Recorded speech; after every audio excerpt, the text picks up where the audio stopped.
जिल्ह्यात पहिल्यांदा भूममधील पाथरूडमध्ये उद्धव ठाकरेंनी शेतकऱ्यांसोबत संवाद साधला। ज्या शेतकऱ्यांसोबत उद्धव ठाकरेंनी संवाद साधला त्या शेतकऱ्यांसोबत संवाद साधला आप्पासाहेब शेतकरी आपण पाहूया।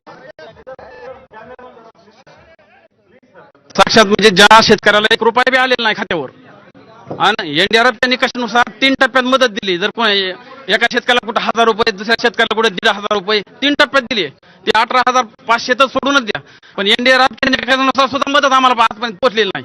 आणि जवळजवळ फार्मर रायटीचा निकष दाखवून 70% लोकांना आजपर्यंत आम्हाला मदतच आलेली नाही। आमच्या गावामध्ये 70% शेतकरी असे की त्यांना 1 रुपया मदत आलेली नाही। नुकसान माझ्या 2 नदीच्या ह्याच्यावर जमीन आहे माझी, ते दोन्ही नदीचं पाणी उलटलं त्याचा काही सुद्धा नाही, पंचनामा करून पाठवलेला आहे। पुन्हा एक वड्याचं नवीन विहीर खाल्लेली, त्यात गाळ भरपूर आलेला आहे, त्याचा मी सगळं पाठवले, फोटो काढून पंचनामा करून, तरी त्याची सुद्धा आणखी मदत नाही मला। माझ्या विहिरीमध्ये वड्याकडे विहीर आहे, वड्यात पाणी न बसल्यामुळे 15 फुटून विहिरीमध्ये पाणी गेले, गाळ गेलाय, त्याचा पंचनामा करून नेलाय। तर तळट्याने पंचनामा करून सुद्धा म्हणजे काय कुठलंच काय त्यांनी दखल घेतली आपली। उद्धव ठाकरे येणार आहेत आज, काय त्यांना सांगायचं? ठीक आहे, आज 1 रुपया सुद्धा मदत मिळाली नाही आम्हाला। जमीन वाहून गेलेली आमची इथं। सरकारने तर घोषणा केली की मदतीची, पोचली नाही का? पोचली 1 रुपया नाही, 1 रुपया सुद्धा आलेला नाही। काय म्हणणार आहे ठाकरेंकडे? काय शासन आहे, काय लोकशाही नाही, ठोकशाही आहे, काय बी बोलत येते। कुठं 18,500 देतो म्हणले, काय नाही कोणाकडे, सगळं त्यांच्याच मनावर चालतंय, नुसत्या घोषणा करते शासन।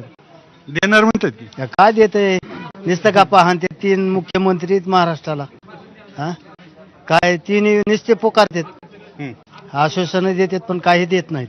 काय दिलं आतापर्यंत? काय दिलं? काहीच नाही, काहीच भेटलं नाही। काहीच नाही। इटचा आहे मी, इटचा।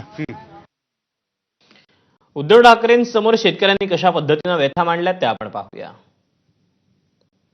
आमच्या मोबाईलवर बातम्या येत होत्या, सरकार सांगत होतं की आम्ही शेतकऱ्याच्या पाठीशी आहे, आम्ही शेतकऱ्याच्या पाठीशी आहे, पण शेतकऱ्याच्या पाठीशी खंजर खुपसण्यासाठी आहे सरकार का शेतकऱ्याला आधार देण्यासाठी आहे?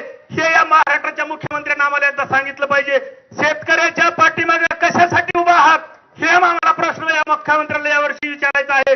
एवढा लबाड मुख्यमंत्री कसा काय या महाराष्ट्रामध्ये प्राप्त झाला? काय आमचं दुर्दैव असेल, काय आमचं चुकत असेल, का आम्ही इतकं पाप करत असतो हेच आम्हाला कळत नाही। किती लबाड बोलावं, क्षणाक्षणाला लबाड बोलावं, क्षणाक्षणाला लबाड बोलावं, आता त्याची सीमा झालेली आहे सर। याच्यामधून काहीतरी मार्ग काढताना अशी अपेक्षा आहे। वळूया पुढच्या बातमीकडे। राहुल गांधींनी